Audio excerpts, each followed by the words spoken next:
Is it possible to have no mortgage in 2021? In this video, we're going to talk about FHA's new announcement on mortgage forbearance and what it means to you. We're also going to talk about how to get a loan modification if you've been denied. If you need help with anything, leave a comment below. Let's get started.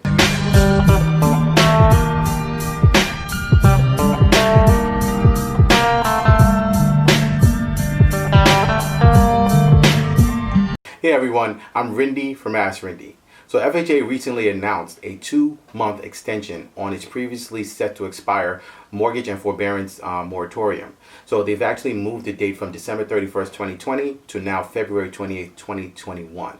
So this is actually good news for those of you who have FHA-backed mortgages that have not yet taken advantage of mortgage forbearance. To highlight, mortgage forbearance basically is the option that the lender gives you to be able to put off your payments, basically, in that sense, not make your mortgage payments and suspend your mortgage payments. However, you will have to pay the entire amount in a lump sum at the end of the forbearance period expiring. So there are many that were facing this extension or this forbearance allowance and this moratorium coverage expiring on December 31st. FHA has now moved it up to February 28, 2021. Now, where it comes in where you may not have to make a mortgage payment in 2021 is because forbearance actually, specifically with FHA, can go all the way up to 360 days. So in essence, when you start the process with them, you may initially get a 3-month allowance to be able to have a forbearance. And then you can then request an additional 6 months, an additional 9 months, and so on and so forth, up to 360 days.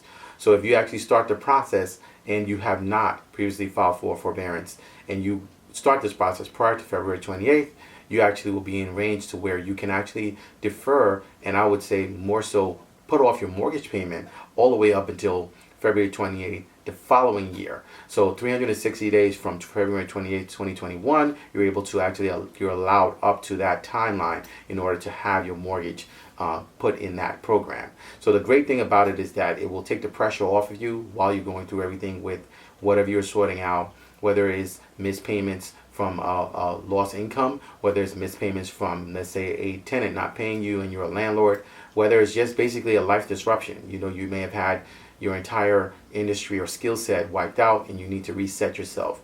This will help you get time and not have the pressure of the looming headache of the mortgage that has to be paid while you get the money together during that period of time to be able to make the payment. So keep in mind, this applies to FHA mortgages and not mortgages that are actually conventional, backed by Fannie and Freddie. We're looking to see if Fannie and Freddie is going to follow suit. However, as we know, most mortgage services do not have government oversight. These are private organizations and they actually have their own rules, so they can actually make a decision to kind of go in compliance with what other services are doing so that they don't stand out. However, from my experience in doing this for a long time, I can share with you that there are some services that are more rogue and they'll just do whatever they want. And there's no repercussions, so to speak, because either the homeowner and the borrower doesn't know their rights, they don't know what they're doing, or they are just not going to allow it. They're going to have stipulations that are there that will just, they're not going to bend. They're not going to be flexible more than what they've already done so far. So the big question becomes is, if you've actually gone through the process since the mortgage forbearance has started in March, and you've taken out that, and you've gone through this entire process, and you're coming towards the end, even with FHA extending their moratorium through February 20th, 2021, what happens in a case where you've already used up the 1 year, the 360 days allotted to you for the mortgage forbearance? How are you going to fix it if you're not in a situation or in a position where you've actually are in a better standing financially to continue and start to resume mortgage payments? What do you do at that point? Well, most people are turning to loan modifications. They're looking to see how the lenders can, number one, even if the lender is taking, the issue is not so much the lender taking the arrearages and putting it on the back end of the loan. The issue is more so is how are they going to maintain paying for the property. So many people are looking for loan modifications. They're looking to see how they can get these adjustments done. There's a way to go about it, because what's going to happen is the lender is going to look at several factors, everything from your interest rate to your amortization schedule. Many things they're going to look at to determine what kind of loan modification they're going to give you, if they're going to give you any at all. Also keep in mind this, once everything is lifted, the moratorium is lifted, the rules that apply for foreclosure then kicks in. So what's going to happen is, as we know, in the past, when there were sheriff sales being administered and auctions being done, whether you're in a judicial or non-judicial state, when you have a conventional mortgage, is 30 days that the lender needs to be able to review your file. If you have an FHA mortgage, it's 45 days that they'll need in order to be able to review your file. So what has to happen is there's a tight timeline here. Once things are lifted, you have to be in queue, so to speak, to get your file in if you're out of forbearance grace period. You've used the 360 days. You know that they're not going to give you another 360 because they don't have the allowance for that. However, they may be looking to give you options to help.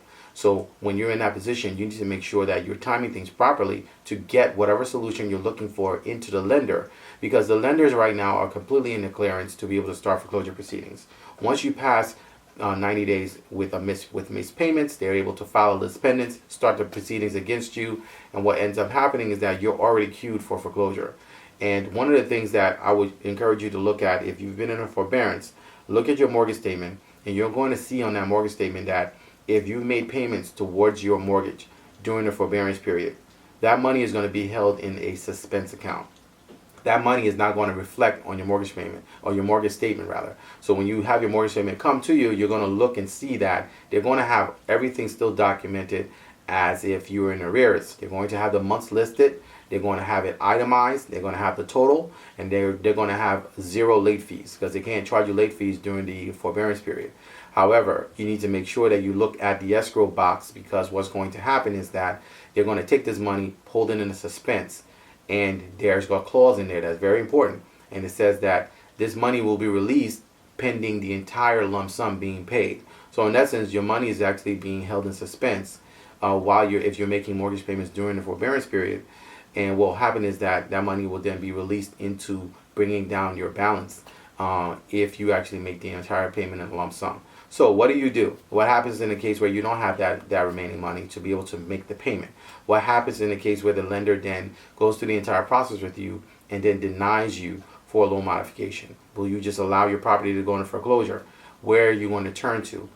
These are the things that we want to help with. So if you're in that position and you're watching this video and you've gone through the entire process and you need help with trying to figure out how to definitely get a loan modification, how, if the lenders deny you for a loan modification, how to retain and keep your property, please leave a comment below. You can also email me, askrindenow@gmail.com. And also, if you are looking to get help with your electricity bill, if you're looking to get help with your water, your utilities, once things are lifted, you're going to see a lot of shutoffs. If you want to avoid being shut off and you need help with resources, grants, and other things that can help you to get the money to be able to make those payments for those utilities, you can actually go and peruse our resource center on our website, askrindenow.com. And please feel free to actually reach out to me. My email is askrindenow@gmail.com. I look forward to seeing you guys on the next video. Until next time, thank you so much for watching.